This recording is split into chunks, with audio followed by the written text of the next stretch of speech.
Ngapain harus kita muliakan?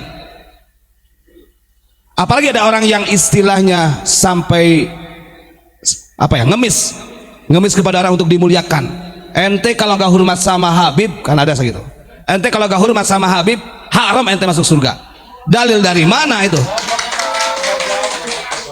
Dari ahlul bait yang dijamin oleh Allah surganya itu sesuai dengan dalil Al-Quran, innama yuridullahu liyudhiba ankumur rijsa ahlal baiti wa yutahhirukum tathira, itu hanya 5 orang, wakila 6. Ini saya ulang-ulang, 5 orang itu Kanjeng Nabi sendiri, Sayyidatina Fatimah, Sayyidina Ali, Hasan, Husain, dan yang keenamnya pembantu khadim daripada Rasulullah yang namanya Wasil. Ini kan logikanya begini, Wasil ini loh bukan dari suku Quraisy, beliau bukan darah daging Rasulullah, tapi dijamin surganya oleh Allah karena ikut jejak kanjeng Nabi. Makanya jangan pede-pedean lah, jangan terlalu pede. Ini bagi siapa saja, mau itu kiai kayak, mau Habib, mau itu Bagus, Lora, Raden, siapa saja. Kalau hanya tafakhur dengan nasabnya, kebanggaan orang tuanya, no, tidak bisa masuk ke dalam surga, tidak dijamin masuk surga karena diukur dari ketakwaan. Terus ada yang ngomong, wah kalau begitu menghinakan keluarganya Nabi. Kan ada yang komen gini, wah ini katanya orang-orang gak ngaji kepada kita gitu Gus. Orang sholat aja kan harus baca Allahumma sholli ala sayyidina Muhammad wa ala ali sayyidina Muhammad, bersolat kepada keluarga Nabi. Saya bilang, bukan ente yang keluarganya yang di dalam sholat itu, Ali Nabi di situ ya ahlul bait. Tuh, goblok kata saya itu. Ini kebedean, seakan-akan dia pengen masuk ke ranah rukun sholat. Wah, ong cicitnya Imam Ali Zainal Abidin juga mengaku. Jadi dalam salawat jadi rukun itu Allahumma sholli ala sayyidina Muhammad wa ala ali sayyidina Muhammad, itu keluarga Nabi yang memang sudah dijamin surganya, yang tadi disebutkan tadi. Nah ini ngajinya kadang-kadang nggak hatam atau gimana? Buka Barjanji. Makanya kata Abah, udah nggak ada sekarang yang baca Barjanji, bacanya Simtuduror, Ratib Al-Atos, apa lagi? Ratibul Haddad. Barjanjinya lupa dibaca. Nih, kita buka dulu Barjanji sebentar ya. Allahumma salli wa sallim wa barik alaih. Sebelum baca kitab, wa akrim bihi min nasabi tahharahu Allah ta'ala min sifahil jahiliyah. أورد الزين العراقي والده من مورده الهني ورواه.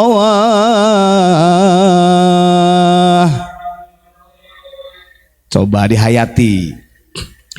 Kalau kita dikatakan benci kepada duriyah Nabi, duriyah yang mana gitu kan?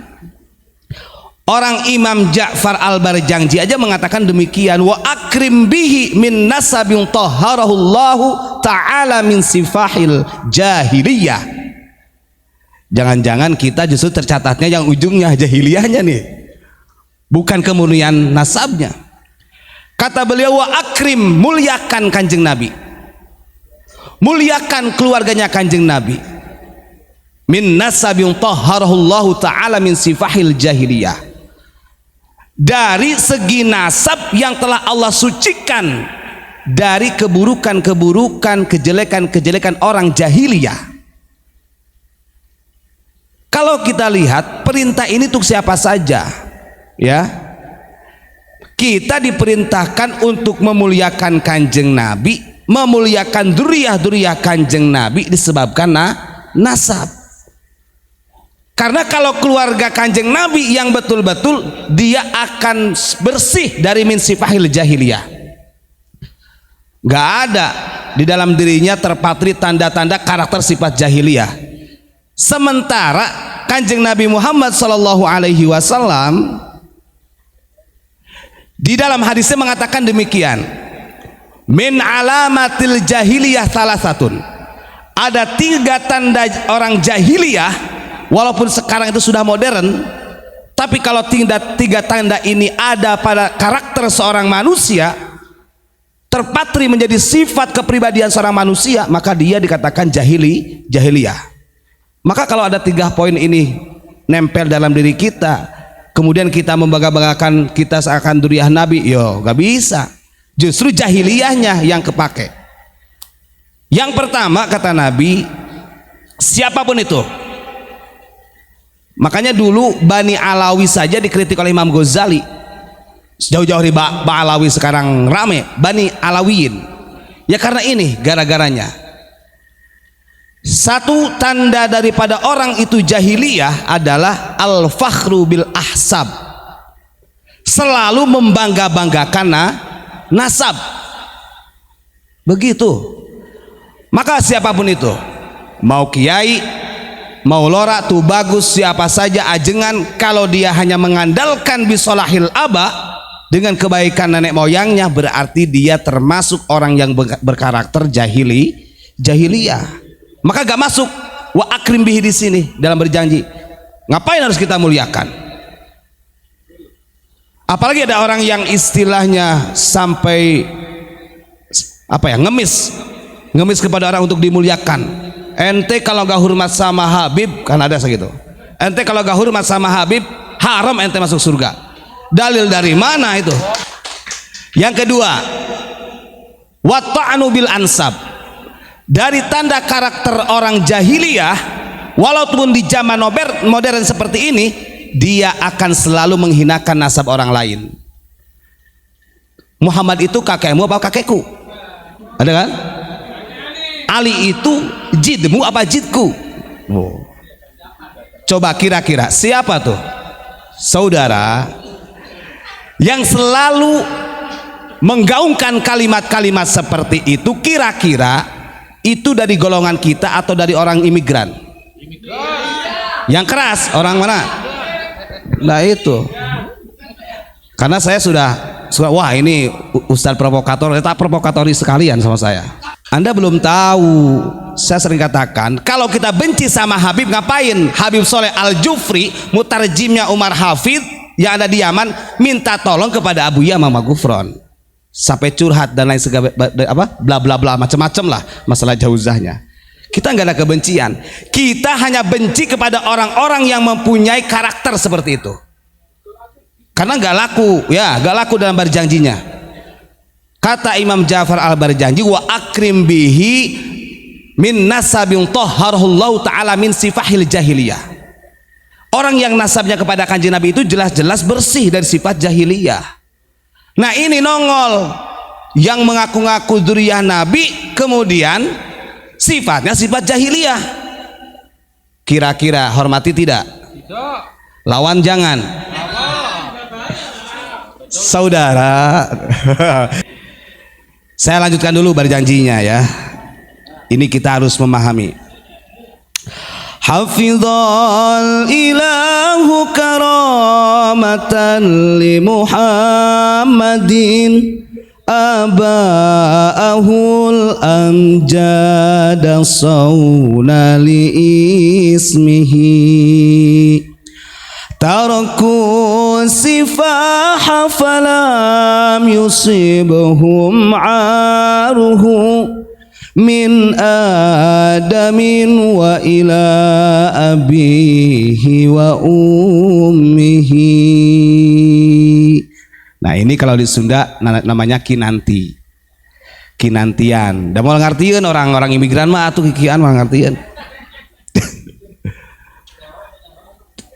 Taunya ya tarim ya tarim. Sok coba kita buka. Ketika orang ini dilahirkan di negeri Arab, jangan bangga dengan Arabnya. Kok bisa? Kita baca dulu. Jangan mentang-mentang seakan-akan, hei, jangan menghina orang Arab. Nabi Muhammad itu diturunkan dari Arab, goblok itu. Sekarang saya tanya, yang menyelesaikan bangsa Arab Kut-Kut di Madinah kira-kira orang mana? Orang Sano apa orang sini? Orang sini, orang Indonesia. Abu Yamam Armin. Gini saudara. Saudara siapa ini? Saudara semuanya. kalau kita memahami dari takwil Al-Quran dan Sunnah, ketika Allah memerintahkan delegasinya, utusan Rasul bahasanya, ke suatu daerah, berarti di daerah tersebut sangat bobrok akhlaknya. Maka pantas sebelum Kanjeng Nabi hadir disebutnya Arab jahiliyah. Ya, kalimatnya sudah jelas. Kanjeng Nabi ini diutus itu untuk membersihkan jahiliyah. Lihat, Nabi Muhammad dimuliakan oleh Allah, keluarga Nabi dimuliakan oleh Allah bukan karena Arabnya. Hafizal ilahu karamatan li Muhammadin aba'ahul amjada sawna li ismihi. Allah Subhanahu wa ta'ala menjaga kemuliaan Nabi Muhammad dan bapak-bapaknya bukan karena lahir di bangsa Arab. Itu catat. Apa sebabnya? Taraku sifaha falam yusibahum aruhu min adamin wa ila abihi wa umihi. Tapi karena keluarga Nabi Muhammad, ibu bapaknya orang terhormat, tidak pernah melakukan sifah. Sifah itu loh, dari mulai lacur, maling, bohong dan lain sebagainya, itu sifah.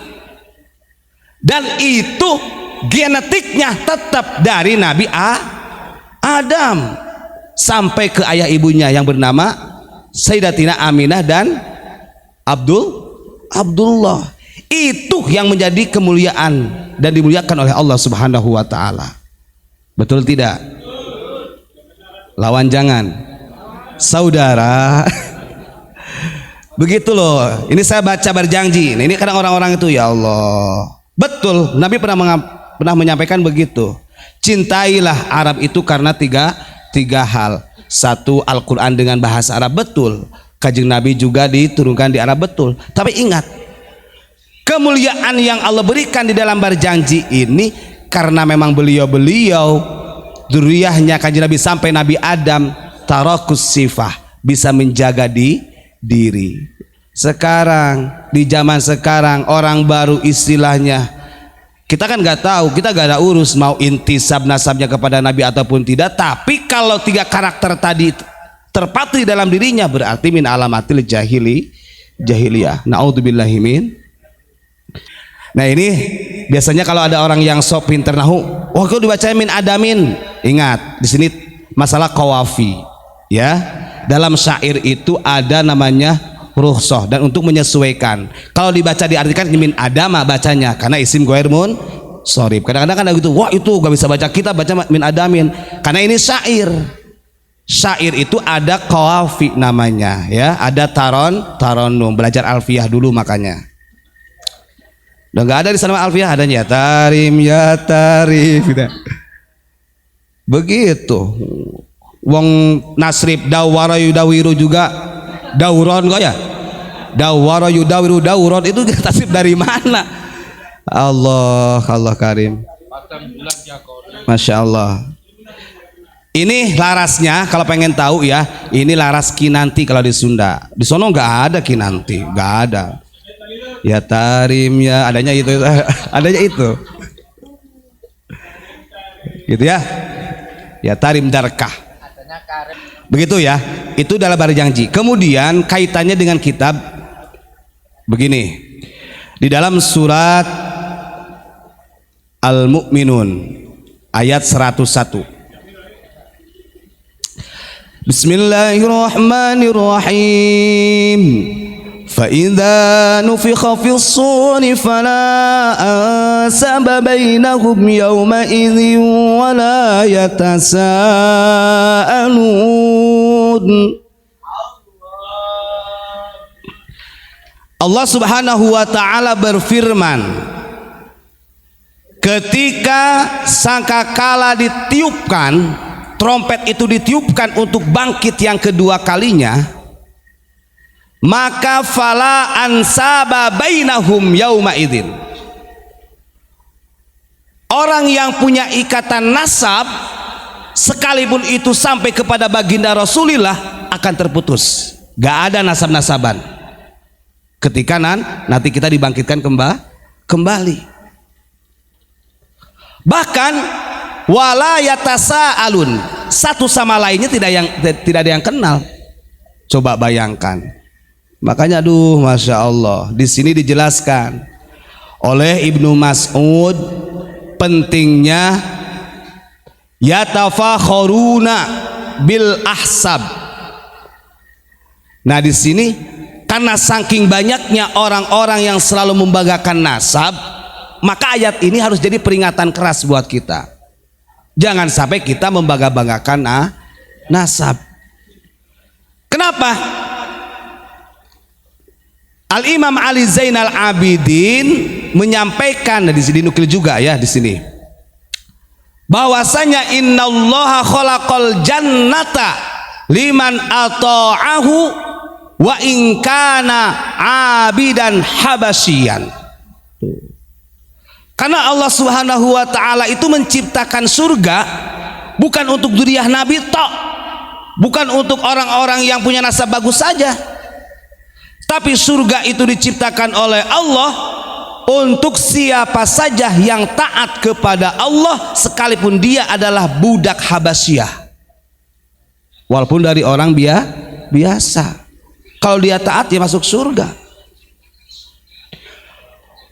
Wa innallaha khalaqan nara liman asa'ahu wa in kana mulkan qurasyian. Dan begitu juga sungguh Allah telah menciptakan neraka bukan hanya untuk orang-orang yang bukan dzurriyyah Nabi saja seperti kita, tapi neraka diciptakan untuk siapa saja yang berbuat dosa kepada Allah, in kana mulkan qurasyian, sekalipun dia adalah dari suku Quraisy, dari dzurriyyah Nabi. Maka gak ada jaminan. Maka para hadirin, para netizen, kalau ada doktrin nanti yang ceramah, udah kemudian dia dengan mengisbatkan nasabnya, di dalam diri saya terdapat darah Rasulullah, andai kata begitu, jangan percaya. Karena wala taziru waziratun wizra ukhra, itu kalimat yang paling mutlaknya tuh. Di sini disampaikan oleh Imam Ali Zainal Abidin, neraka itu bukan hanya untuk orang kita seperti yang bukan keturunan baik gitu ya, tapi bagi siapa saja yang berbuat maksiat, sekalipun itu punya nasab yang bagus ke Bani Quraisy, artinya kepada Rasulullah. Hayhat, kata Imam Ali Zainal Abidin, jauh kalau kita istilahnya menobatkan diri sebagai ahlul bait. Naudzubillahi min dzalik. Begitu saudara ya. Jangan kira bahwa yang kita sampaikan ini, wah ini nanti dikiranya adalah provokator lagi ya. Saya provokatori terus kalau begitu. Karena kita mengenali dari para habaib itu banyak, dan tidak menutup kemungkinan dari habaib juga ada yang soleh, ya ada, sama seperti ulama gitu.